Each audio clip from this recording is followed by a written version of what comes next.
Hello అండి, welcome to Srilatha's kitchen అండి. ఈరోజు శ్రీలతాస్ కిచెన్లో మనం చూడబోయే ఇంట్రెస్టింగ్ హెల్దీ డెలిషియస్ రెసిపీస్ ఏంటంటే 3 రకాలైనటువంటి దివాళీ స్పెషల్ రెసిపీస్ అండి. అందులో మొదటిది మనకి మలాయ్ లడ్డు అండి. మలాయ్ లడ్డును చాలా సింపుల్ వేలో ఈజీగా ప్రిపేర్ చేసుకోవచ్చు. మనకి ఎక్కువ ఇంగ్రీడియంట్స్ అవసరం ఉండవు, ఎక్కువ సమయం కూడా తీసుకోదండి. చాలా రుచిగా ఉంటుంది. మనకి ఎవరైనా కూడా సింపుల్గా ప్రిపేర్ చేసుకోవచ్చు. ఈ దివాళీకి మీరు కూడా ఈ మలాయ్ లడ్డును తప్పకుండా ట్రై చేసి చూడండి. ఎలా ప్రిపేర్ చేయాలనేది ఈరోజు మన శ్రీలతాస్ కిచెన్లో మనం చూసేద్దాము. చూడడానికి ముందుగా ఒక కడాయి పెట్టుకొని ఒక చిన్న గ్లాసు వాటర్ వేసుకొని దాంట్లోనే మనము ఒక 1/2 లీటర్ వరకు క్రీమ్ మిల్క్ అండి. క్రీమ్ మిల్క్నే తీసుకోండి కంపల్సరీగా. మలాయ్ లడ్డు టేస్టీగా వస్తుంది. ఈ క్రీమ్ మిల్క్ని మనం హాఫ్ అయ్యే వరకు ఇలా దానిలో ఉన్న మీగడ మలాయ్ అంతా బయటికి వచ్చే విధంగా మనం హై ఫ్లేమ్లోనే పెట్టేసుకొని కలుపుకుంటూ వీటిని 1/2 లీటర్ పాలు మనకి సగం అయ్యే వరకు వీటిని కుక్ చేసుకోవాలి. దీనిలోనే కొంచెం వెనిగర్ని కానీ నిమ్మరసాన్ని కానీ యాడ్ చేస్తే ఇది చక్కగా మనకి పాలు అనేవి ఇలా సపరేట్ అయిపోతాయి. మనకి పాలు అనేవి సపరేట్ అయిపోతే దాన్ని ఒక కర్చీఫ్ పైన ఈ మలాయిని అంతా వేసుకొని దానిలో కొద్దిగా వాటర్ని యాడ్ చేసుకొని ఆ వాటర్ అంతా కూడా మనకి పోయే విధంగా చక్కగా ఇలా ఒత్తుకోవాలి. మొత్తం మలాయిని అంతా ఇలా మనం ఒత్తుకొని ఇలా గట్టిగా మనము కర్చీఫ్తో కట్టేసుకొని పక్కన పెట్టుకోవాలి. అదే ప్యాన్లో మరొక కప్పు వరకు పాలను వేసుకొని ఒక 1/2 కప్పు వరకు మిల్క్ పౌడర్ వేసుకోవాలి. ఈ 1/2 కప్పు మిల్క్ పౌడర్ మొత్తం కూడా ఈ కప్పు మిల్క్లో చక్కగా ఇలా బాయిల్ అయ్యేటట్టుగా ఉడికిపోయేటట్టుగా ఇలా అంతా కలుపుకోవాలి.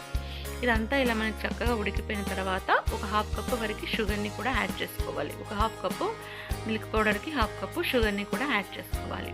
ఈ షుగర్లో ఇదంతా ఉడికిపోయినప్పుడు దగ్గర పడిపోయినప్పుడు ఒక టేబుల్ స్పూన్ వరకు నెయ్యిని వేసుకొని దీనంతా చక్కగా మళ్ళీ ఉడికించుకోవాలి. ఇలా మిల్క్ పౌడర్ మొత్తం దగ్గర పడిన సమయంలో మనం ముందుగానే గట్టిగా కర్చీఫ్లో కట్టి పెట్టుకున్నటువంటి ఈ మలాయినంతా ఇందులో వేసుకోవాలి. ఈ మలాయిని మొత్తం ఇందులో వేసుకొని ఈ మలాయి మరియు మిల్క్ పౌడర్ మొత్తం ఇలా చక్కగా కలిసేట్టుగా కలుపుకుంటూ ఉడికించుకోవాలి. దీనికి మొత్తం ఒక 5 నిమిషాలు టైం పడుతుంది. ఈ 5 నిమిషాల టైంలో దగ్గరగా వచ్చేసి ఇది మనకి ప్యాన్ నుంచి సపరేట్ అవుతుంది. ఇలా ప్యాన్ నుంచి సపరేట్ అయినప్పుడు స్టవ్ కట్టేసుకొని ఈ మొత్తం కూడా మిశ్రమాన్ని ఒక బౌల్లోనికి ట్రాన్స్ఫర్ చేసుకోవాలి. ఇలా బౌల్లో వేసుకొని చేతికి నెయ్యిని అంటించుకొని దీనంతా చక్కగా కలుపుకోవాలి. ఇలా కలుపుకున్న దాని నుంచి ఇలా కొద్దిగా మిశ్రమాన్ని తీసుకుంటూ చక్కగా మనం లడ్డూలాగా దీన్ని ఇలా చుట్టేసుకోవాలి. చూసారు కదా, మనకి ఎంతో టేస్టీగా ఈజీగా మలాయ్ లడ్డు రెడీ అయిపోయింది. నేను అన్ని లడ్డూలను కూడా ఇలాగే ప్రిపేర్ చేసుకొని ప్లేట్లో పెట్టేసుకున్నాను. మీరు కూడా ఈ దీపావళికి ఇలా ఈజీగా మలాయ్ లడ్డూని తయారు చేసి చూడండి, ఎంతో టేస్టీగా ఉంటుంది. ఈ రెసిపీ మీకు తప్పకుండా నచ్చింది అనుకుంటాను. రెండవ రెసిపీ చూసేద్దామండి. రెండవ రెసిపీ మనకి ఓట్స్ చుడువ అండి. మనం మామూలుగా అటుకులతో చుడువ చేస్తూ ఉంటాం కదా, ఇలా ఓట్స్తో కలిపి చేసుకున్నామంటే ఎంతో హెల్దీగా ఉంటుంది, టేస్టీగా కూడా ఉంటుంది. చాలా సింపుల్గా ప్రిపేర్ చేసుకోవచ్చు. దానికోసం ఒక కప్పు ఓట్స్ని మనం డ్రై రోస్ట్ చేసుకోవాలి. ఒక ప్యాన్లో వేసుకొని ఇలా డ్రై రోస్ట్ చేసుకొని పక్కన పెట్టుకోవాలి. అదే ప్యాన్లో ఇంకొక కప్పు వరకు పోహా అండి, మనకి సన్నగా పేపర్ అటుకులు ఉంటాయి కదా, అవి వేసుకొని వీటిని కూడా డ్రై రోస్ట్ చేసుకోవాలి. కొద్దిగా రోస్ట్ అయిన తర్వాత ఇవి కూడా తీసి మనం ఒక ప్లేట్లోకి పక్కన పెట్టుకోవాలి. ఇప్పుడు ఒక ప్యాన్లో నూనె వేసుకొని జీలకర్ర అలాగే పోపు దినుసులు వేసుకొని పచ్చిమిర్చి ఆనియన్స్ని కూడా వేసుకోవాలి. ఈ పచ్చిమిర్చి ఆనియన్స్ ఇలా కొంచెం చక్కగా చిటపటలాడేట్టుగా వేగిపోయిన తర్వాత దీంట్లోనే డ్రై ఫ్రూట్స్ అండి. ఇక్కడ నేను బాదాము, కాజు, కిస్మిస్ డ్రై ఫ్రూట్స్ని వేస్తున్నాను. మీ ఇంట్రెస్ట్ని బట్టి మీరు డ్రై ఫ్రూట్స్ వేసుకోండి, లేదంటే మీరు స్కిప్ చేసుకున్నా పర్వాలేదు. డ్రై ఫ్రూట్స్ వేసుకోవడం వల్ల హెల్దీగా ఉంటుంది, దివాళీకి స్పెషల్గా కూడా ఉంటుంది. ఇలా డ్రై ఫ్రూట్స్ని వేసుకొని కొంచెం వేగిపోయిన తర్వాత దానిలోనే కొద్దిగా పల్లీలు, 2 టేబుల్ స్పూన్ల పల్లీలు, ఒక 2 టేబుల్ స్పూన్ల వరకు శనగపప్పు, 2 టేబుల్ స్పూన్ల వరకు నువ్వులండి, నువ్వులను కూడా యాడ్ చేసుకోండి. ఇవన్నీ వేసుకొని ఇవన్నీ కూడా కొంచెం చిట్టపట్టలాడిన తర్వాత మనకి పోపు అనేది రెడీ అయిపోతుంది.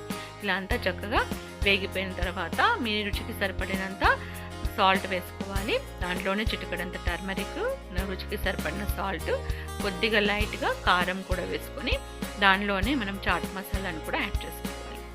ఇవన్నీ కూడా కలిసేట్టుగా చక్కగా కలుపుకొని మనం ముందుగానే డ్రై రోస్ట్ చేసి పెట్టుకున్న ఓట్స్ ఇంకా పోహా అంతా ఇందులో యాడ్ చేసుకోవాలి. ఈ పోపులో యాడ్ చేసుకొని ఈ పోపు మొత్తం కూడా ఈ పోహాకి మనకి ఓట్స్కి పట్టే విధంగా ఇలా అంతా చక్కగా కలుపుకొని స్టవ్ కట్టేసుకుంటే మనకి సరిపోతుంది. ఇలా మొత్తం పోపునంతా చక్కగా కలిపేసుకున్నాం కదా, ఫైనల్గా మీరు కొంచెం కొత్తిమీరని యాడ్ చేసుకోండి.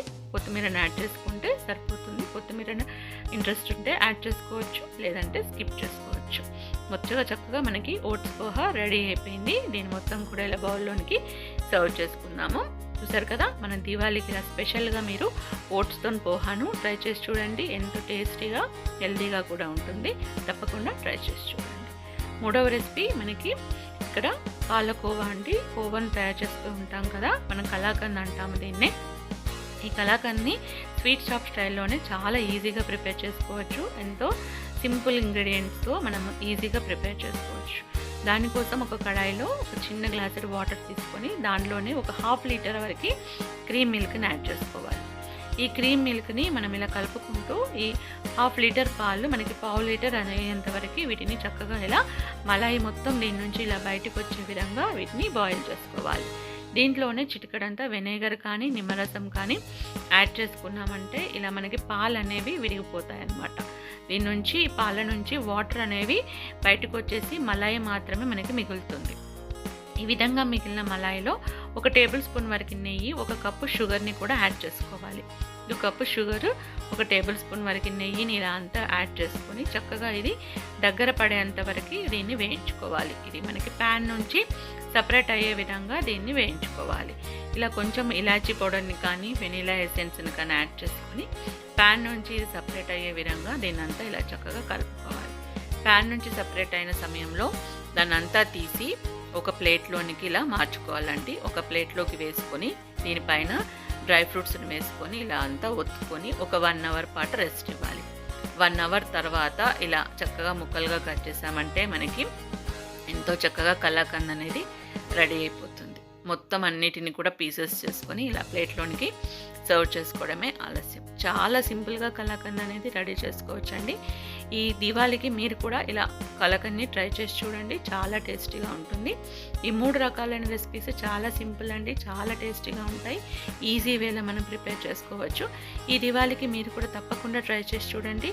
రెసిపీస్ నచ్చినట్లయితే లైక్ చేయండి, సబ్స్క్రైబ్ చేయండి, కామెంట్స్ని కూడా షేర్ చేయండి. వీడియో చివరి వరకు కూడా వాచ్ చేయండి. ఓకే అండి, థ్యాంక్ యూ ఫర్ వాచింగ్.